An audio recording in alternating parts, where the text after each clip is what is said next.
सुशील sir, एजी physics वाला। आज हम आपके लिए 11th क्लास का टॉपिक लेके आए हैं, dimensional analysis.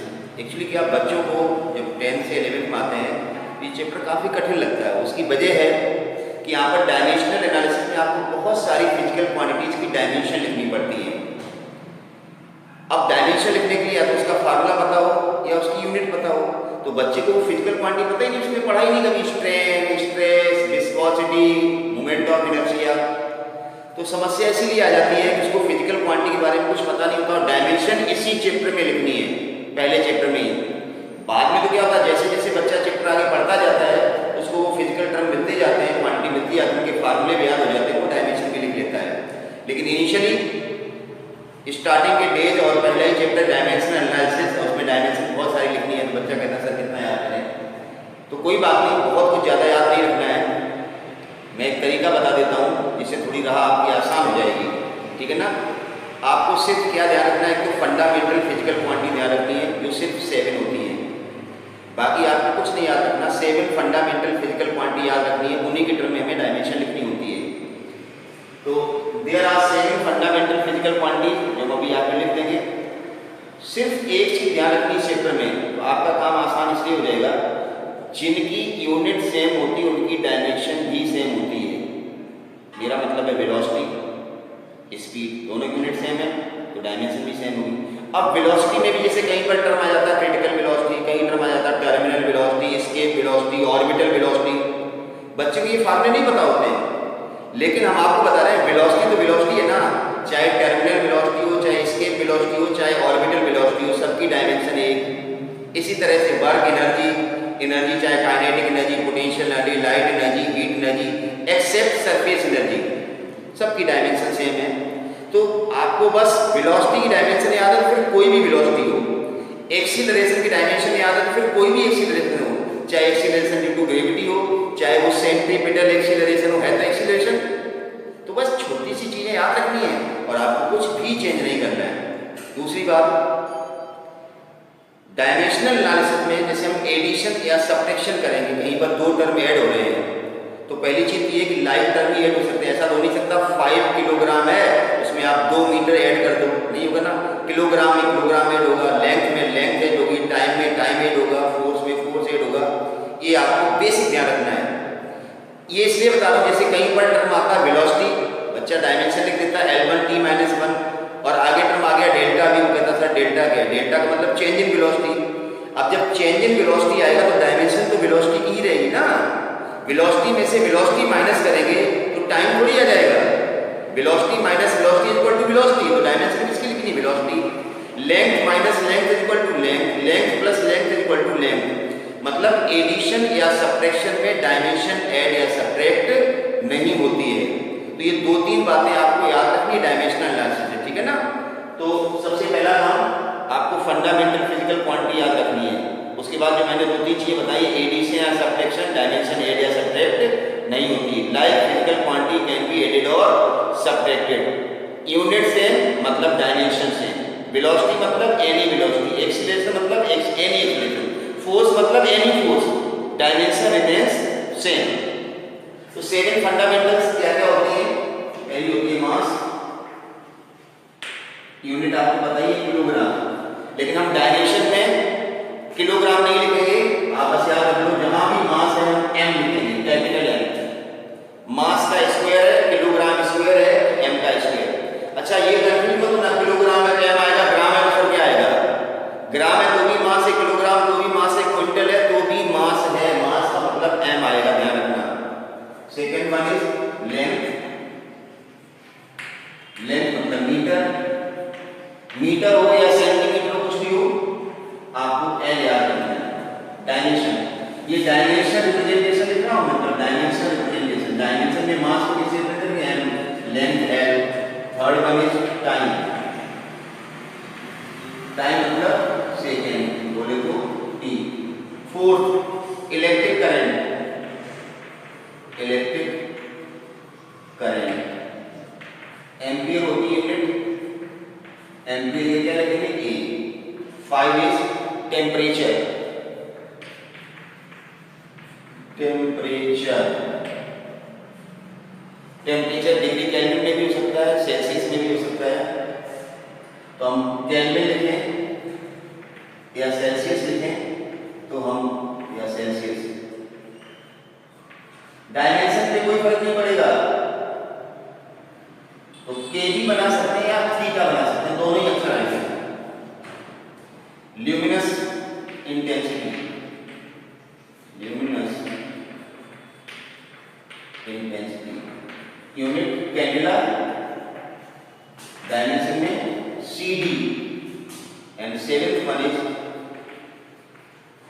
Amount of substance, mole, dimension में भी N2L।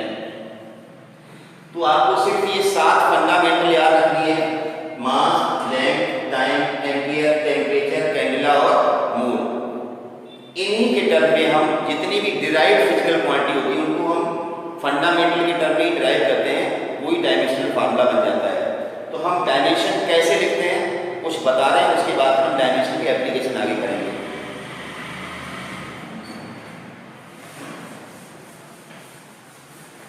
पहला टर्म है वेलोसिटी या स्पीड। अच्छा ध्यान रखना, मैंने कहा लेंथ के लिए L आएगा, तो लेंथ का मतलब फिर ये भी होता है, चाहे वो लेंथ हो, चाहे वो हाइट हो, चाहे थिकनेस हो, विड्थ हो, है क्या लेंथ। ऐसा तो नहीं कह सकते हैं ये ब्लैक बोर्ड है, इसकी जो ये हाइट है, हाइट भी तो मीटर सेंटीमीटर में ही नापी जाएगी ना किसी में, तो वो लेंथ नहीं काउंट होगी। रेडियस क्या है, कोई लेंथ है। आर्क क्या है, कोई लेंथ है। तो ये बेसिक्स अपने दिमाग में रखना है। ऐसा मतलब सब लेंथ हमने पढ़ लिया, मीटर का लिया, ये कर दिया, अब आप कहीं आर्क आ गया या रेडियस आ गया तो आप करो रेडियस की डायमेंशन क्या होगी पता नहीं। रेडियस की तो कोई लेंथ है, आर्क कोई लेंथ है, हाइट एक लेंथ है, थिकनेस एक लेंथ है, छोटी बड़ी हो सकती है। डायमेंशन में L आएगा। पहला डायमेंशन लिखने जा रहे हैं स्पीड या वेलोसिटी, दोनों की डायमेंशन सेम होगी, क्योंकि स्पीड होता है डिस्टेंस अपॉन टाइम, वेलोसिटी होता है डिस्प्लेसमेंट अपॉन टाइम। अब चाहे डिस्टेंस हो या डिस्प्लेसमेंट, रहेगी तो कोई लेंथ ही। तो चलिए पहली डायमेंशन स्पीड या वेलोसिटी, बहुत आसान है लिखना। हम आपको बताते हैं स्टार्टिंग की 2-3 डायमेंशन आप याद कर ले तो ज़्यादा अच्छा रहेगा, फिर आगे जब थोड़ा बड़ा फार्मूला आएगा तो स्टार्टिंग की जो डायमेंशन आपको याद है वो डायमेंशन डायरेक्ट पुट करें, बार बार डायमेंशन डिराइव करने की जरूरत नहीं है। स्पीड या वेलोसिटी फार्मूला क्या होता है, डिस्प्लेसमेंट अपॉन टाइम। डिस्प्लेसमेंट किसमें नापा जाएगा, मीटर में, अगर एमपीएस सिस्टम की बात करें। टाइम किसमें नापा जाएगा, सेकेंड में। ध्यान रखें बताया गया सेंटीमीटर की जो भी डायमेंशन में एल आएगा, लेंथ है, ऊपर आएगा L और नीचे आएगा T। पावर आप एक लगा सकते हैं, नहीं लगाए तो भी पावर एक काउंट होगी। तो डायमेंशन बन गई आपकी L1 T-1, M0 लिख सकते हैं। दूसरा है जब आपको स्पीड या वेलोसिटी की डायमेंशन पता है तो दूसरी डायमेंशन हम क्या लिखेंगे, एक्सीलरेशन। एक्सीलरेशन ए या acceleration due to gravity G, या मैंने क्या सेंटीमीटर, कोई भी acceleration. Class teachers of 11th standard, please submit the defaulted list and each student is to clear of this. Only deposit the list. Don't deposit the report card.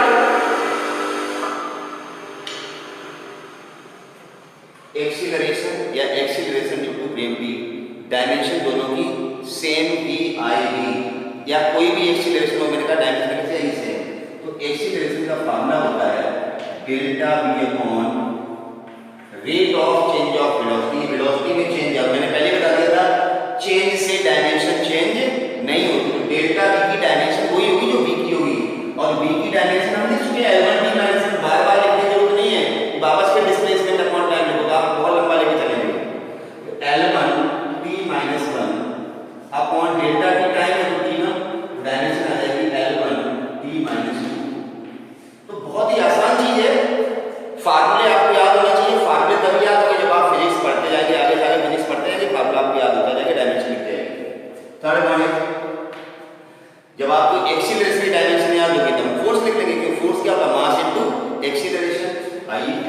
Force F, weight, force और weight दोनों की dimension same, या tension,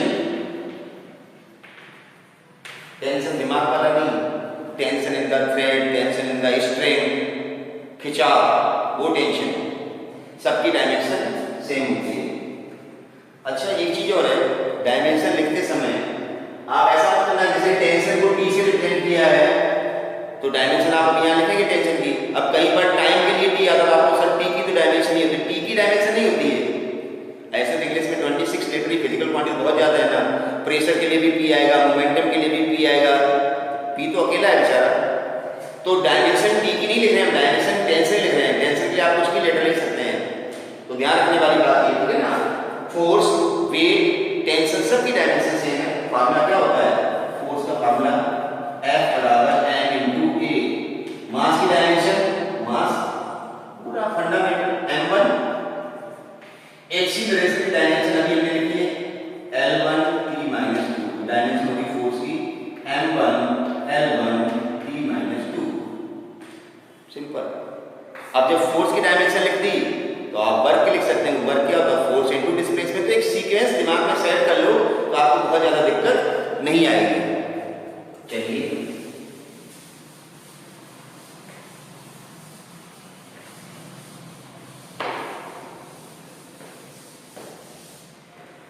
अब हम dimension लिखेंगे work या energy की, work, energy.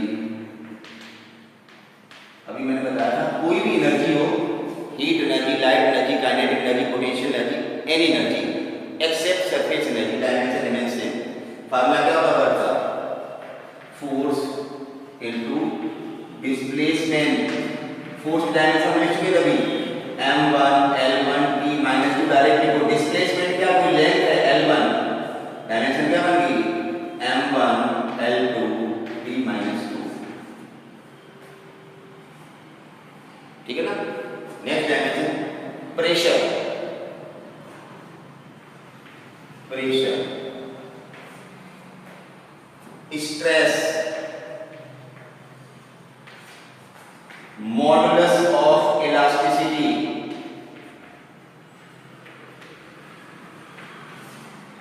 और मॉडुलस ऑफ इलास्टिसिटी बहुत सारे होते हैं, 3 होते हैं, Young's modulus, bulk modulus, modulus of rigidity. Young's modulus, bulk modulus, modulus of rigidity.